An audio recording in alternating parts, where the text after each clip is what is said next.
안녕하세요. 가야대학교 초등특수교육과 여러분. 정서행동 장애를 맡은 윤혜진입니다. 이제 우리가, 지난 시간에 이제 우리 정서행동 장애가 어떻게 발생하는지에 대한 여러 가지 원인에 대해서 한번, 저희가 우리 대면 수업에서 알아보았고요. 그 다음 챕터인 이제 우리 정서행동 장애 아동들의 IP 작성이나 이런 교육과정인 부분은 이제 우리가 온라인 수업이 아닌 이제 대면 수업에서 여러분들과 함께 진행하도록 하고요. 이제 오늘부터 우리가 이제 5주차부터 5, 6, 7, 8, 9주차까지인가요? 여기서 이제 우리가 먼저 이제 정서행동 장애 안에 있는 하위 영역들에 대해서 먼저 한번 알아보는 시간을 가질 건데, 오늘은 이제 그 첫 번째 시간으로 이제 주의력 결핍 과외행동 장애, 우리가 이제 ADHD라고 하죠. 이 ADHD에 대해서 먼저 한번 알아보는 시간을 가지도록 하겠습니다.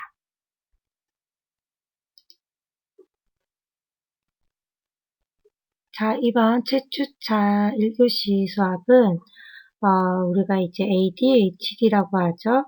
주의력 결핍 과잉 행동 장애에 대해서 살펴볼 겁니다.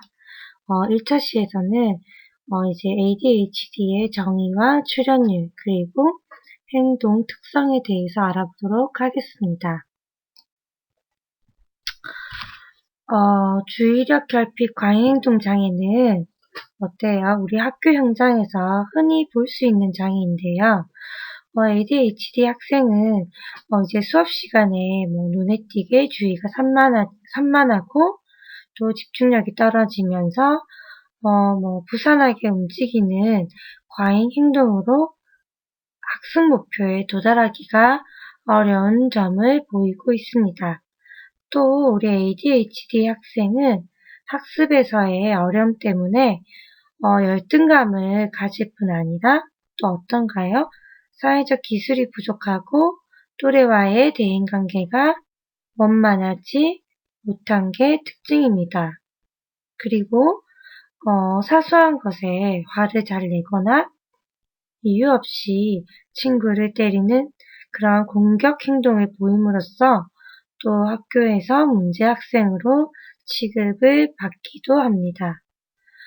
보통 우리가 ADHD는 유아기 초기에 발생을 하지만 부모님의 무관심이나 또는 진단을 그런 관가하는 경우가 흔하기 때문에 유치원이나 초등학교에 입학한 다음에 이제 ADHD의 증상을 심각하게 깨닫고 진단을 받는 경우가 많이 있습니다. 그렇기 때문에 ADHD는 학령기에 많이 발견이 되는 편이고요. 또 ADHD는 청소년기와 성인에 이어서 증상이 지속되기 때문에 조기에 진단을 하여 적절한 중재를 제공하는 게 중요합니다.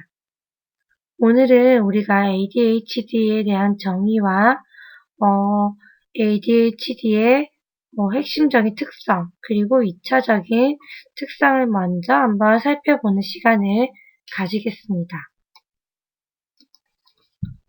우리가 벌써 이제 많은 시간을 지금 온라인으로 수업을 진행하고 있는데요.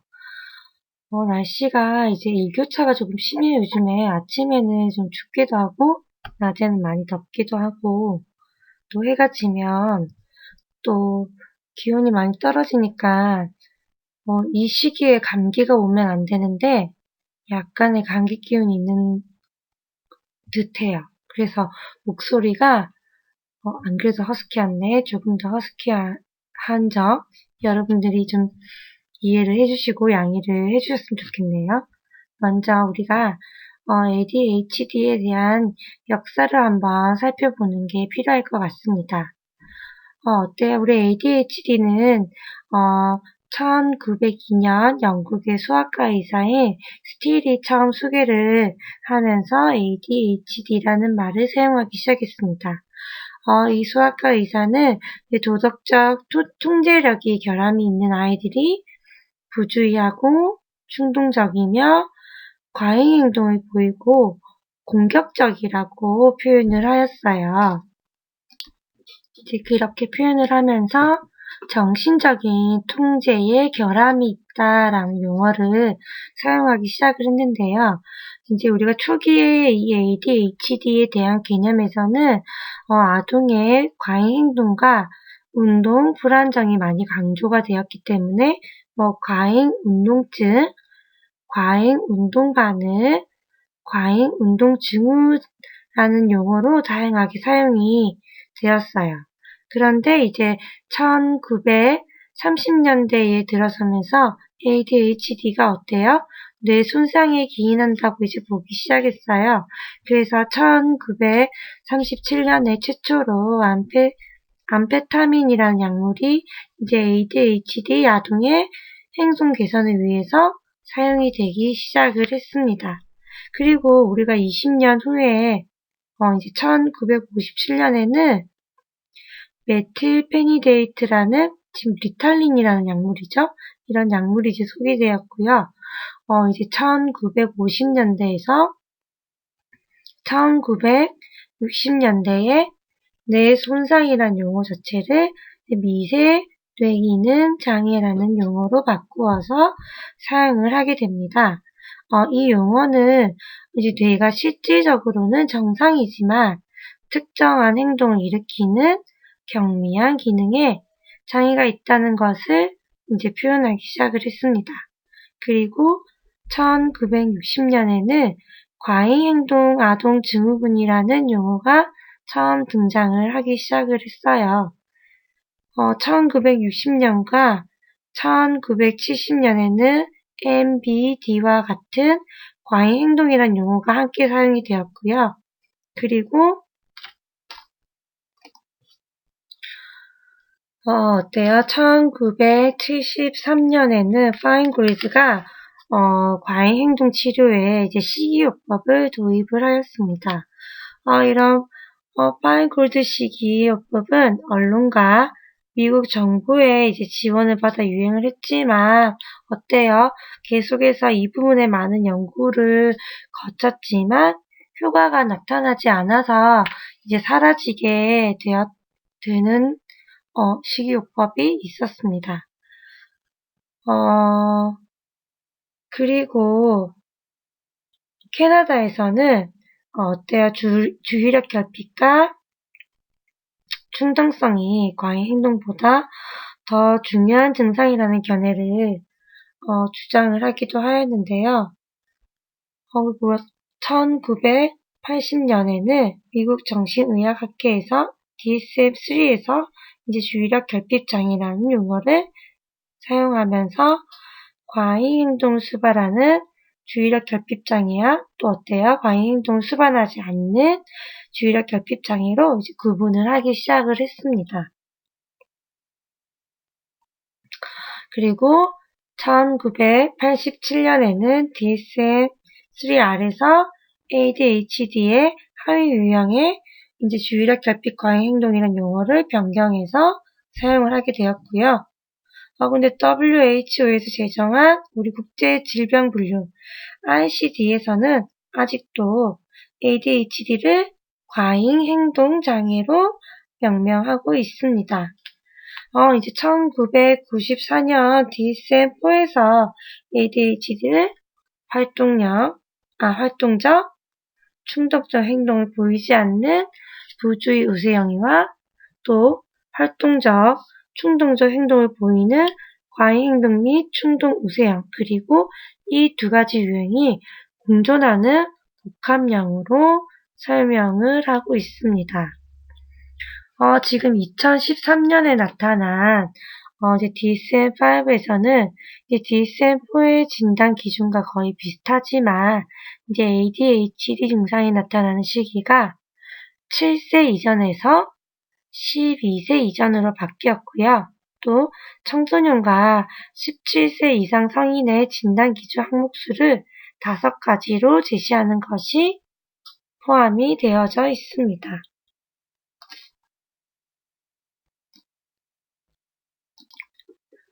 자, 이제 주의력 결핍 과잉 행동장애 진단 준거를 볼 텐데요. 지금 이 표에서 보여지는 진단 준거는 DSM-5에 나와 있는 ADHD의 진단 기준입니다. 제일 처음에 보면 부주의에 대해서 먼저 나와 있어요. 이 부주의의 9개 증상 중에서 6개 이상이 적어도 6개월 동안 지속이 되어야지만 이 부주의라는 증상을 가지고 있다라고 하는 건데요. 이제 A부터 살펴보면 세부적인 면에 대해 면밀한 주의를 기울이지 못하거나 학업이나 다른 활동에서 불주의한 실수를 저지르는 것입니다. 계속해서 주의를 기울이지 못하는 거예요. 우리 활동에서 기본적으로 수행하는 부분에서 실수를 몇 번을 하는지 6개월 동안 선생님이 체크리스트나 여러 가지 부분으로 아이를 계속해서 체크를 해 나가야겠죠? 그리고 과제를 하거나 놀이를 할 때 지속적으로 주의 집중을 할 수 없다는 것. 다른 사람이 직접 말을 할 때 경청하지 않는 것처럼 보인다. 이건 어때요? 다시 말에 대한 질문으로 아동이 말을 경청하고 있는지 없는지에 대해서 살펴볼 수 있겠죠? 그리고 D는 지시를 완수하지 못하고 학업이나 자비 또는 작업장에서 임무를 수행하지 못하는 것. 그리고 과제와 활동을 체계화하는데 어려움을 가지는 것. 또 지속적인 정신적 노력을 요구하는 과제. 그러니까 우리가 학교에서는 보통 학업과 숙제겠죠? 그리고 참여하기를 이제 이러한 학업이나 숙제에 참여하기를 기피하고 싫어하거나 저항을 하는 거예요. 10번의 숙제를 내어줬을 때 이 아이가 몇 번을 성공해 오는가? 6개월 동안에 예를 들어 숙제가 60번이 있었다. 그럼 그 중에서 이 아이가 몇 번을 성공하는가 이렇게 나눠볼 수 있겠죠? 그리고 과제나 활동에 꼭 필요한 물건. 그러니까 예를 들어서 과제에 필요한 과제물이나 이제 우리가 필기 도구, 책, 그리고 학습에 필요한 여러 가지 물건을 자주 잃어버리는 것. 그리고 외부 자격에 의해 쉽게 산만해진다. 글씨 쓰기를 하고 있는데 옆 친구가 이제 쓰다가 이제 지우개로 수정을 해야 돼요. 그 지우개를 꺼내면 어때요? 이 ADHD 학생들은 자기도 지우개를 꺼내서 그거 가지고 놀고 있는 이러한 모습을 보이기도 해요. 그리고 일상적인 활동을 잘 잃어버린다. 그러니까 시키는 심부름 또는 전화해서 내용. 예를 들어 집에 전화가 왔어요. 요즘에 다들 집에 전화가 있나요? 제가 학교 다닐 때는 집 전화기가 유일한 그런 정보 수단이었는데, 이제 엄마 친구가 집에 전화를 해서, 친구에게 땡땡아, 엄마에게 누구한테 전화가 왔었어. 몇 시까지 전화를 좀 해줘 라고 전해줘 라고 했지만, 화답이 되지 않는다는 거. 성인이 됐을 때는 청구서를 납부한다든지 세금 납부하는 거를 이제 잃어버린다는 거. 친구와 몇 시에 만나기로 한 약속을 지키지 못한다는 것. 이런 부분이 이제 우리가 일상적인 활동을 잃어버린 부분에 이제 포함이 되고 있어요. 이렇게 9가지 증상 중에서 적어도 6가지 이상이 6개월 동안 지속이 된다면 그 아동은 부주의를 가지고 있다는 겁니다. 이제 두 번째는 과잉행동 충동성인데요. 똑같아요. 이 충동성도 이 9가지 증상 중에서 6개 이상이 적어도 6개월 동안 지속이 되어야 돼요. 첫 번째로 이제 볼 건데요. 우리가 이 과잉행동과 충동성을 이제 살펴볼 때 가장 주의해야 될 점은 이제 증상이 과제나 교수를 이해하는 데 있어서 단지 적대적인 행동이나 반항, 적개심 또는 실패를 표현하는 것이 아니라는 점을 유의를 해서 봐야 되고요. 또 청소년이나 성인에게는 적어도 5가지 이상의 증상이 6개월 동안 지속이 되어야지만 해당이 된다라고 여러분들이 이제 생각을 하고 있으면 됩니다. 첫 번째로 보면 손발을 가만히 두지 못하거나 의자에 앉아서도 몸을 움직이는 것. 그리고 흔히 우리가 앉아있도록 기대가 되는 어때요? 교실에서 또는 기타 상황에서도 앉아있지 못하고 자리를 이탈하는 거예요. 교실이나 사무실, 작업장 또는 우리가 공연을 봐야 되는 그런 공연장에서도 앉아있지 못하고 자리를 이탈하는 행동입니다. 또 부적절하게 상황에서 지나치게 뛰어다니거나 기어오른다든지. 또 우리가 청소년기나 성인기에는 어때요? 주관적으로 안절부절 못하는 행동을 한다라는 것도 여기에 포함이 될 수가 있어요.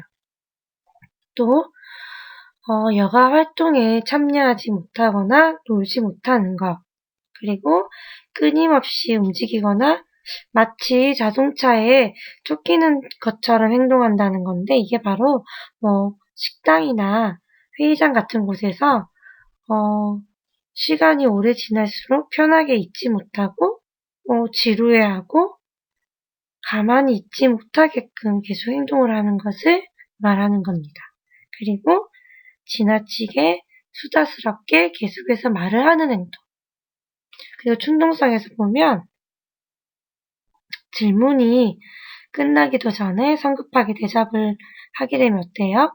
다른 사람 말에 끼어들어 자기가 마무리를 하게 되고, 대화에서 서로가 주고받는 차례를 기다리지 못하는 행동이겠죠? 그리고 자기의 차례를 기다리지 못한다는 것은 이제 우리가 아이들이 급식소로 이동을 해서 밥을 먹을 때 어때요? 줄을 서서 기다려야 되죠? 그런데 이렇게 줄을 서서 기다리는 행동을 못하는 거예요. 기다리는 동안 계속해서 움직이고 줄에서 이탈하고 돌아다니게 되겠죠? 그리고 다른 사람의 활동을 방해하거나 간섭한다는 거는 대화 중이나 또는 게임 또는 활동에도 참견을 하는 거예요. 이렇게 어떻게 예를 들면 되냐면 허락 없이 다른 사람의 물건을 만지고 사용한다든지, 그리고 청소년기나 성인기에 들어서는 다른 사람이 하는 일에 간섭하거나 자기가 하고 싶어 하는 그런 행동들이 여기에 포함이 되는 겁니다. 이렇게 몇 가지 부주의 또는 과잉 행동이 어때요? 충동 증상이 만 이제 12세 이전에 나타난다는 거. 그리고 몇몇 부주의 또는 과잉 행동이 충동 증상 2가지 이상의 장면이 나타난다는 거. 어때요? 가정과 학교 또는 직장, 친구와 다른 지역사회 활동 이런 데서 2가지 이상, 2군데 이상에서 장면에서 나타난다는 거고, 또 증상이 학교나 사회, 그리고 우리가 직업이나 이런 여러 가지 사회적 기능에 방해를 받거나 질적으로 감소하게 되는 명확한 증거가 있어야 된다는 거예요. 우리 마지막에서 보면 이제 증상이 어때요? 조현병 또는 기타 정신병적 장애의 경과 중에만 발생되지 않은 거고, 다른 정신질환 어때요? 기분장애나 불안장애나 해리장애, 성격장애, 물질 중독, 금단으로는 잘 설명되지 않아야 된다는 것을 여러분들이 기억하고 있으면 됩니다.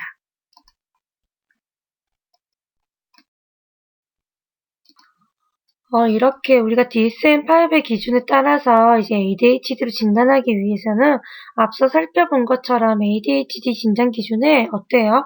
부주의 진단 기준 중 9가지 중에서 6가지, 또는 우리가 어때 과잉 행동이나 충동성 진단 기준 9가지 중에서 6가지가 6개월 동안 지속적으로 나타나야 되는데, 이제 청소년과 이제 성인에게는 적어도 이 9가지 중에서 5가지 이상의 증상을 보여야 되는 것이고요.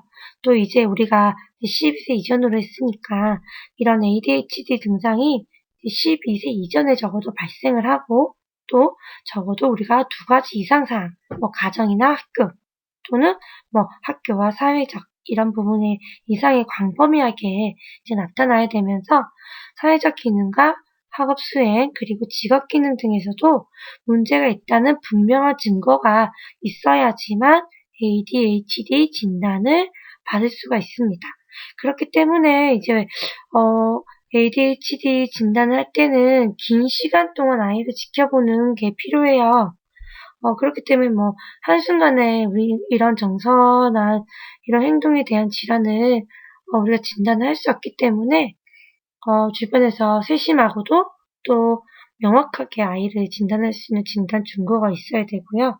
또 이제 우리가 ADHD를 부주의나 과잉 행동이나 또 충동성에 기초로 해서 우리가 복합형, 부주의 우세형, 과잉 행동이나 충동 우세형 이렇게 세 가지 하위 유형으로 분류를 해서 이제 살펴볼 수가 있습니다. 이 중에서 이제 복합형은 지난 6개월 동안에 기준의 A와 B에 모두 부합되는 경우로서 또 어때요? 부주의 우세형은 이제 6개월 동안에 기준 A에는 부합이 되지만 이제 기준 E 이제 어때요? E가 뭐죠? 우리가 이제 과잉행동 충동성이죠. 이 부분에는 부합되지 않는 경우. 그리고 과잉행동이나 충동 우수형은 이제 그 충동성 중에서 이제 충동성에 부합이 되지만 첫 번째 우리가 봤던 부주의에는 부합되지 않는 경우입니다. 이렇게 부주의 우세형은 다른 하위 유형과는 구분이 되는데 어때요? 이제 부주의 우세형은 인지 처리가 매우 느린 것이 특징이에요. 그래서 이러한 부주의 우세형은 이제 무기력해 보이거나 뭐 공상에 빠지는 행동을 하거나 사회적으로 위축되고 불안해하는 행동을 많이 보이는데 이러한 특징이 이제 아동이 뭐 잠시도 가만히 있지 못하거나 부산하고 남을 방해하는 과잉 행동이나 충동 우세형의 특징과는 전혀 다른 부분을 나타내고 있어요. 그리고 우리가 제일 ADHD라고 많이 판단하는 게 바로 과잉 행동이랑 충동 우세형인데요. 이런 과잉 행동 및 충동 우세형은 이제 복합형보다 조금 더 일찍, 왜냐면 행동이 외연적으로 많이 드러나기 때문에 일찍 나타나고 또 적어도 시간이 지나면서 이런 과잉 행동과 충동 우세형이 복합형으로 변해가는 게 많이 나타난다라고 지금 연구가 되고 있어요. 그리고 또 복합형은 여아보다는 남아에서 좀 더 많이 나타나고 있다라고 연구가 되어지고 있어요. 우리가 이렇게 이제 ADHD 정의를 조금 더 한 번 더 생각을 해보자면 어때요? 12세 이전에 나타나서 성인기까지 지속될 수가 있다. 또 사회적 기술과 학업과 작업 기술에 영향을 미칠 수가 있고 또 어떻습니까? 다른 장애와 공존하여 나타날 수 있다는 것을 우리가 기억을 해야 될 것 같습니다. 자, 우리가 이제 ADHD의 행동 특성을 한번 살펴볼 텐데요. 이제 ADHD 학생들에게 일반적으로 나타나는 특성 중 하나가 집중하지 못하는 부주의죠. 이렇게 또 다른 또 특징을 어때요? 부주의와 동반해서 나타나는 게 과잉 행동과 충동성이 있습니다. 이렇게 우리가 ADHD 진단 기준에 언급된 부주의랑 또 과잉 행동이나 충동성 외에도 ADHD 특성으로는 낮은 지능과 학업 수행 그리고 사회적 기술에 대한 부재 등을 우리가 살펴볼 수 있습니다. 이렇게 먼저 주의력 결핍의 우리 선택적 주의와 주의 용량, 주의 지속, 이런 주의 평가는 나중에 제가 평가 부분을 차시해서 맞춰서 볼 텐데요. 이런 부분에서 이제 저희가 살펴보면 ADHD 학생이 여러 가지 방식에서 이러한 주의력 결핍 문제를 나타내고 있어요. 왜냐면 ADHD는 또래에 비해서 한 활동에서 다른 활동으로 되게 빠르게 옮겨 다니고 또 다른 사람이 하는 말을 어때요? 주의 깊게 듣지가 않아요.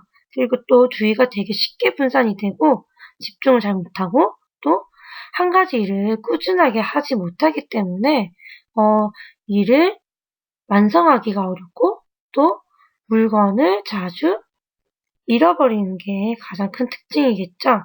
그렇기 때문에 우리가 ADHD 학생들이 통제 집단인 이제 뭐 일반 학생이나 학습장애 학생에 비해서 자신이 하는 일에 현저히 주의를 덜 기울인다는 것을 볼 수가 있습니다. 이것은 이제 우리가 학교에 입학하기 전에는 사실 주의 집중을 요구하는 경우가 적기 때문에 과잉 행동에 비해서는 이런 부분을 조금 덜 중요시 여기는 부분이 많아요. 그런데 이제 학업에 이제 딱 들어가지는 학교 입학을 하면서부터 이 주의력 결핍, 부주의가 어때요? 학업 부진과 이제 이걸로 이어지는 플러스적인 동기 저하를 유발하기 때문에 점점 두드러지게 나타나게 되는 거예요. 이 주의력 결핍 학생이 보이는 문제가 바로 선택적 주의와 지속적 주의에 문제가 있는데 이러한 제일 처음에 나와 있는 선택적 주의는 어때요? 적절한 환경 자극에 주의를 기울이고 부적절한 자극으로부터는 방해받지 않는 능력인데요. 지속적인 주의 같은 경우에는 시간이 지나도 우리가 어때요? 과제에 주의를 기울인 능력이잖아요. 근데 이러한 능력이 떨어진다는 거겠죠. 이러한 주의는 이제 우리가 외부적인 요인과 내부적인 요인에 따라서 분산이 될 수가 있는데, 분산되는 이유 중 하나가 뭐겠어요? 과제가 지루하거나 재미가 없거나 어려울 때 더 잘 일어날 수가 있다는 거예요. 또 과제와 관련이 적은 그런 부적절한 자극이 개입이 됐을 때 또 주의가 분산될 수 있다는 것을 여러분이 기억을 해야 되고요. 또 ADHD 학생들은 보통 선택적 주의에 문제가 좀 많이 있거든요.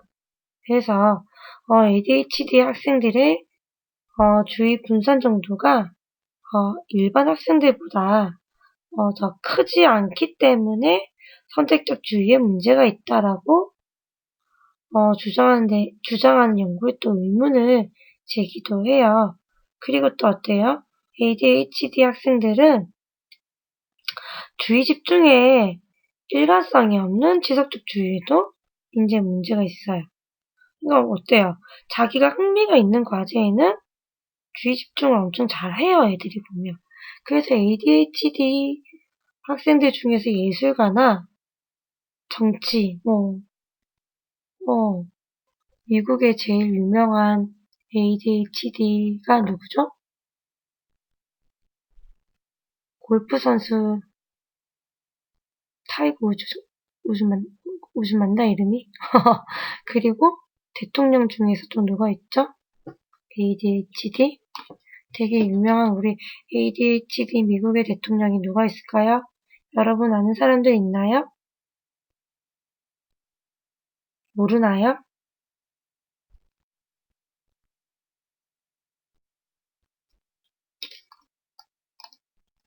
네, 여러분들 찾아봤나요? 미국 대통령 조씨가 맞나요? 이름이? 맞아요. 그리고 또 어때요? 제일 천재 과학자 아인슈타인도 ADHD를 가지고 있다고 하죠. 조씨가 아니라 조지 부시죠. 죄송해요, 여러분. 이게 ADHD는 자신들의 호기심에는 엄청나게 깊이 집중을 하고 관심을 가지고 주의 집중을 잘하지만 일반적인 자기가 흥미롭지 않은 부분에는 주의 집중을 하지 못하는 경우가 많아요. 그렇기 때문에 뭐 음악가라든지 과학자라든지 이렇게 한 가지 자기의 전문 분야에 관심 있는 사람들이 ADHD를 가져서 더욱더 성공하는 사례가 이렇게 나타나기도 하지만 우리가 표준적인 교육 과정이나 사회 규범에서 문제가 되기 때문에 또 이 아이들이 이런 사회 활동에서는 힘듦을 보이기도 합니다. 과잉 행동과 충동성인데요. 이렇게 과잉 행동 학생들의 이제 일반적인 행동 특성은, 뛰어다니거나 가만히 있지 못하고, 또 어때요? 안절부절하고 얌전히 앉아있는 게 되게 힘들어요. 그렇기 때문에 의자에 앉아있어도 몸을 뒤틀고 움직이고, 또는 손가락을 계속해서 움직이거나 옆에 있는 친구를 이유 없이 건드리는 행동을 해요. 또 밥을 먹으면서도 물을 엎지르거나 물건을 뒤집어 엎는 등 이런 사소한 사고를 자주 저지르고, 또 이렇게 움직이다 보니까 신체에 상처를 입는 이제 그런 사고를 내기도 해요. 이렇게 과잉행동 학생들의 동작이 이제 크기 때문에 되게 에너지가 넘치게 보이고, 또 위험스럽기도 하고 부자연스럽기도 하고, 또 행동이 움직이는 부분에 있어 목표가 결여된 것처럼 보이기도 하는데, 이러한 과잉행동 학생은 다른 사람의 요구에 맞춰서, 우리가 지시에 맞춰서 자신의 행동을 조절하는 게 되게 힘들어하는 부분이 많습니다. 그렇기 때문에 이제 이렇게 과잉 행동하는 학생들은 학급에서 정해진 규칙을 자주 어기기도 하고, 다른 사람들을 이제 규칙을 어기니까 혼란스럽게 힘들게 하겠죠.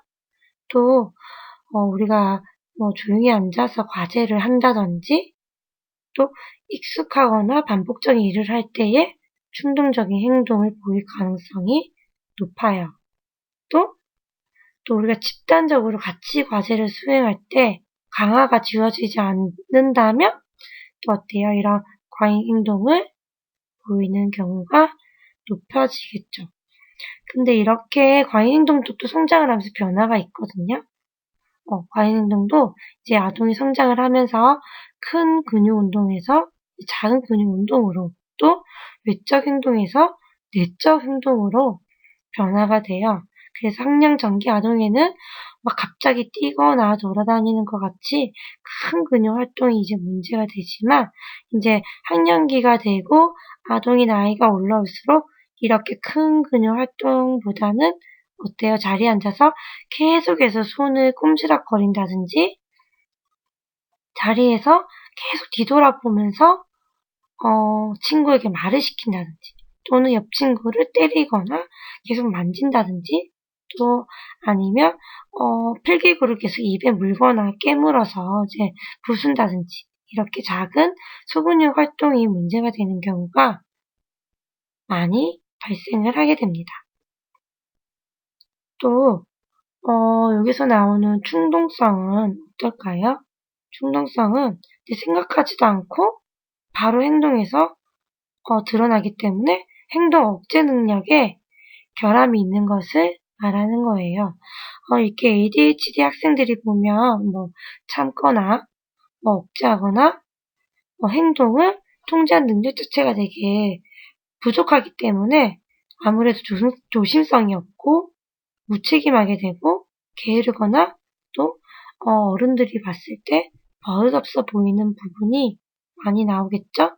그렇기 때문에 이런 충동성은 그냥 가볍게 과제 수행에 영향을 미친다, 이게 중요한 게 아니라, 사실 제일 중요한 거는 대인 관계에서 되게 심각한 영향을 미칠 수 있다는 거예요. 왜냐면 사람과의 대화를 방해하거나 말을 계속해서 자르고 자기 하고 싶은 말만 하거나 친구를 툭툭 건드리는 이런 행동들이 사실 싫단 말이에요. 그렇기 때문에 이런 대인관계에 되게 좋지 않은 영향을 미칠 수 있는 게 가장 큰 문제로 나타날 수 있습니다. 자, 그리고 우리가 2차적인 특징을 볼 수 있는데요.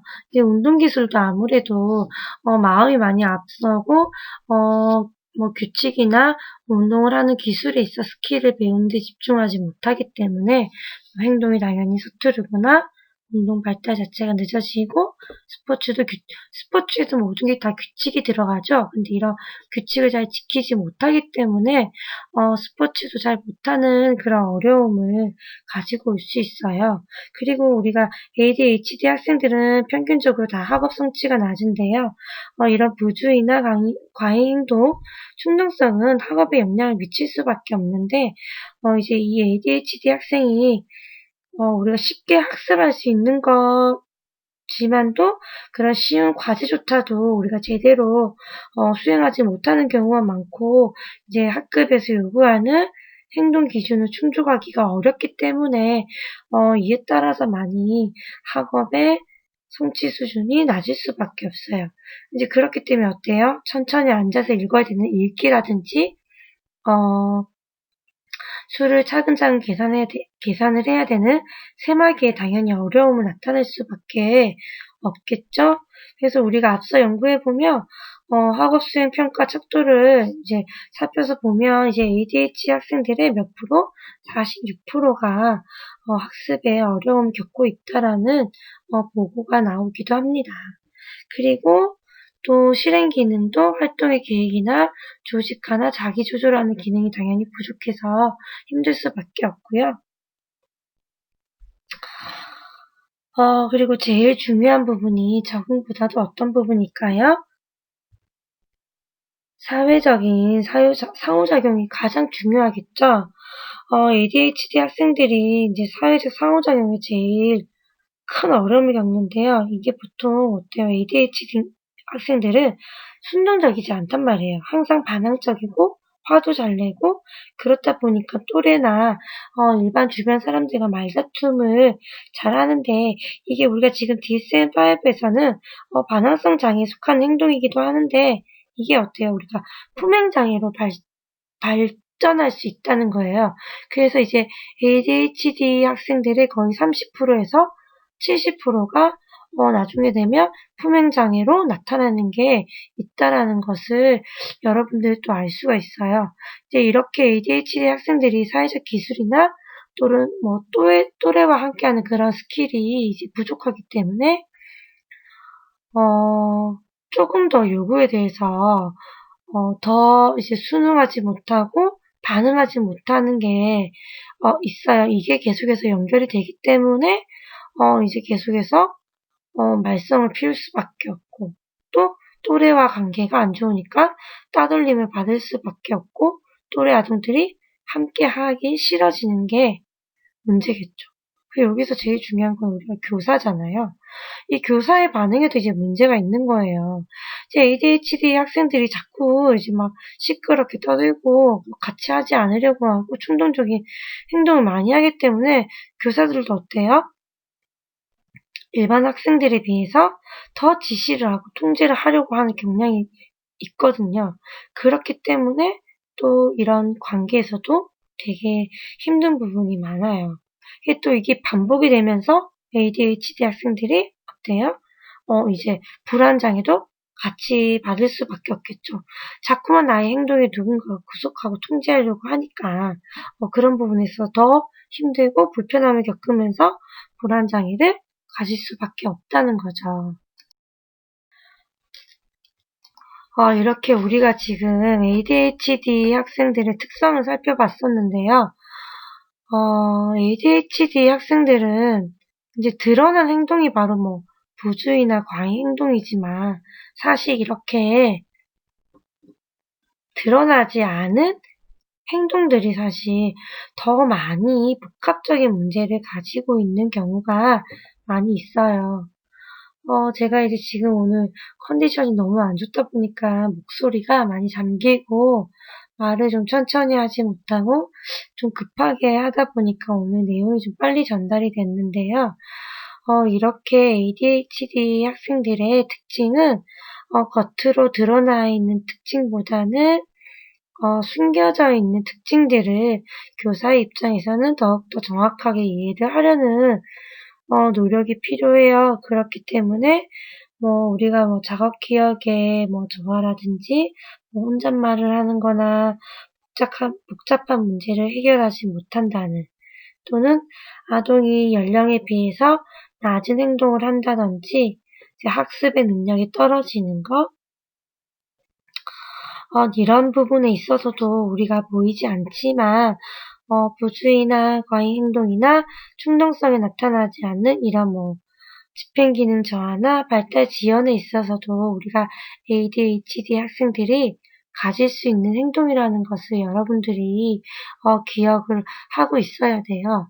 이렇게 ADHD는 다른 여러 가지 정서행동 장애, 품행장애, 우울장애, 불안장애, 학습장애들이 동시에 나타날 수 있는 게 많기 때문에 이게 정말 ADHD 때문에 우울장애가 나타났다, 불안장애 나타났다, 이렇게 설명을 하기는 어려워요. 하지만 어떠한 공통점이 있는지, 이런 공통점이 어떠한 다양한 장애를 촉발시킬 수 있는지, 또는 그 중에서 이 아동이 가진 장애 중 제일 심한 장애가 어떤 부분이라서 또 그 장애가 또 다른 장애를 어떻게 유발하는지에 대해서 사실 정확한 기준은 없지만 여러분들이 현장에서 아동이 보이는 부분과 보이지 않는 부분의 장애 영역까지도 함께 보면서 아동에게 이런 장애의 부분을 줄여줄 수 있는 부분이 무엇인지에 대해서 살펴볼 수 있는 교사가 되기를 또 하면서 우리 이제 2차 시는 마치도록 하겠습니다. 감사합니다.